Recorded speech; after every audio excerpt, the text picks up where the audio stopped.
Hi everybody, Matt here from Matt Likes Comics. As I've said on a few occasions before, one of the benefits of being a member of my channel is that you can suggest topics to me and I will try to do them if I can. So the topic of today's video was suggested to me by John Harrison, who has been a friend of the channel and a member for a few months now. So he suggested that I do a video about promotional comics. So I'm going to take the time today and do a quick video about promotional comics. I think they're awesome. They definitely have a place in comic book history, and actually they have a major place in comic book history, as I'm about to explain. Promotional comics have been around since the Platinum and Victorian Age, so they've been around a long time. Comics have been used as a medium for selling all types of products, whether by flyers or newspaper ads and or giveaway almanacs as early as the 1850s, which is in the Victorian age, of course. The original Sunday funny section was intended as a promotional thing to sell newspapers. And it was also another way to have some ad space to sell more ads, especially ads targeted to children. Although adults really enjoyed the original strips, and a lot of the original strips were made to appeal to adults, but we'll go there.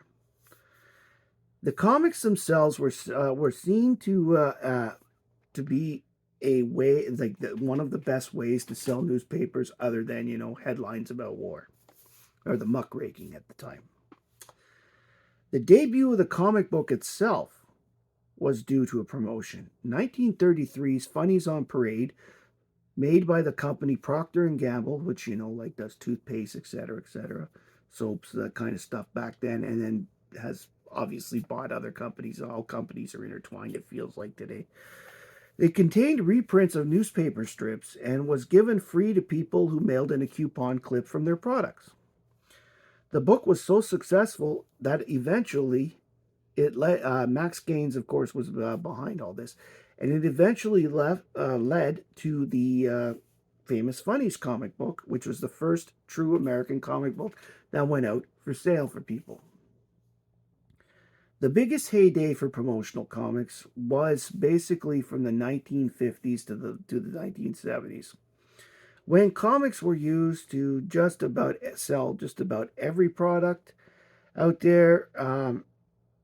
There were promotional comics for Christian organizations. There were promotional comics for just about every product you can think of. And comics were sometimes even inserted in the product itself. For example, the Joe Bazooka comics that were in Bazooka Gum.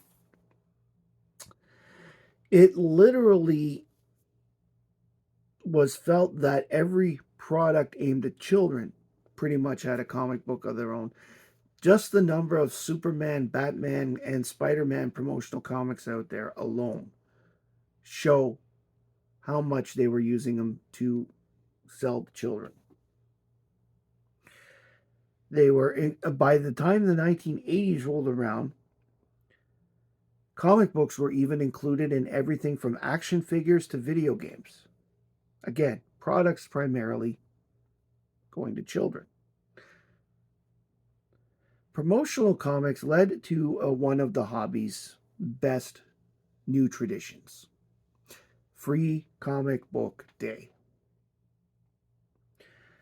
This started in 2002 when Diamond made the first Saturday in May the day that dozens of free comic books are given away.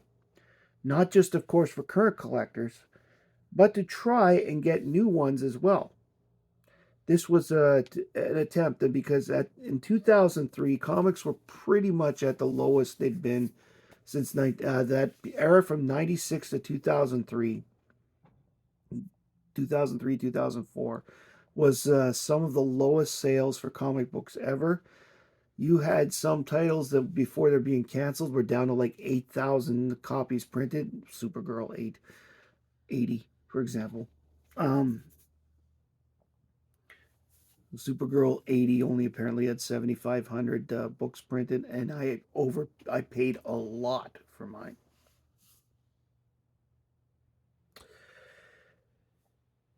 By getting new readers, they were hoping to save the industry.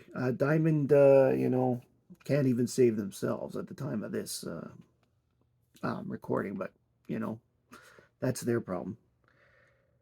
Personally, the crowds I see on Free Comic Book Day gives me a bit of a hope that the hobby will survive. My biggest problem with Free Comic Day is that a lot of the people that show up only show up for the free comics, thinking, "Oh, these are going to be worth money," and they don't always. It doesn't always pan out like that. Although I will say that the stores I've gone to on Free Comic Book Day have done well sales wise those particular days. Okay, there are so many promotional books that it is impossible to show everyone, every type of promotional book, every type of things. So what I have is I've got nine or so books here that I'm going to show that are based on promotional things and the stories I can remember behind them. The first one I'm going to show was available in Canada only, and that's another thing about promotional comics, why it's so hard to put together a full list. There are regional specific ones. There are ones that are, different in one country from another, and et cetera, et cetera. This one was from a company named Zellers, which is no longer around in Canada. This one is called Batman: A Word to the Wise. Basically, this was you could buy it for $1.25 at Zellers, or if you bought a package of paper, they would sell it to you for 29 cents. I, of course, did not get my copy that way. I went to my local comic shop and bought it out of the bin. I did not pay 150. I paid a little more. But that's beside the point. This story is actually pretty interesting. If for those that outside of Canada who've never gotten a chance to read this, if you can get yourself a copy of this, it's an interesting Batman Joker story. And that's another thing about a lot of promo comics. Sometimes they have significance, or they're just damn good. Next up, I have an X-Men book that was only given out at Pizza Hut. It has a value on it, but it was given away with the purchase of pizza. This is X-Men 1. There were 4 issues in this series. But this one is cool. What I don't like personally is the idea, but this is just the Canadian in me because technically they're not supposed to, is having to buy something to get the promotional item. I believe that the word promotional to begin with should mean that they should be free, but again, who am I to judge? I'm not a businessman at heart. The next one up is something I got thanks to Nate and his FOMO Squad people. This is the adventures of Jello Man and Wobbly. I'm not even sure where this came from. Probably Jello, but it's pretty cool though. The next one is my favorite. I've already done a video on these particular promotional comics, but I enjoy them very much. This, of course, is the Radio Shack Superman, the computers that saved Metropolis. Note the signature of Jim Starlin on the cover. He wrote these books, and he did some of the art with Kurt Swan. But these, of course, were issued at Radio Shack, and they were reprinted later. This particular story was reprinted later in issues of regular DC Comics as an insert. So it got some play, despite the creator's disdain for it, shall we say. The next 4 books I'm going to show are just examples of Free Comic Book Day books. I have a lot of them. I've been going to Free Comic Book Day for 15 years. So I have a lot of them here. Some Free Comic Book Day books have become very popular because they ended up being like first appearances of very popular characters and or beginnings to storylines that happens quite a bit. I'm just going to show 4 at random I pulled out from my pile.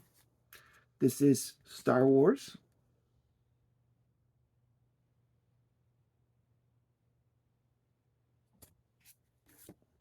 And this is the one that came out this year for DC. DC has a tendency with their Free Comic Book Days to either promote their new line across things or the latest crossover, the big crossovers. For example, the DC one of the DC promotions a few years ago was the Rebirth one where they brought Wally West back, so it actually had significance and set up the whole Doomsday Clock thing. So this is All In, which of course is the name of the current DC, all the books for DC. And this was advertising Superman Unlimited, which is a series that came out shortly after the Free Comic Book Day came, which I am collecting, of course. Next up, I just think this is cool because I like Betty, Veronica, and Sabrina. This is Archie's Comic Spectacular.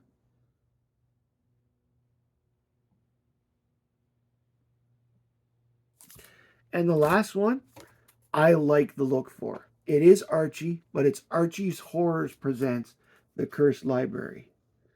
And I enjoy them very much.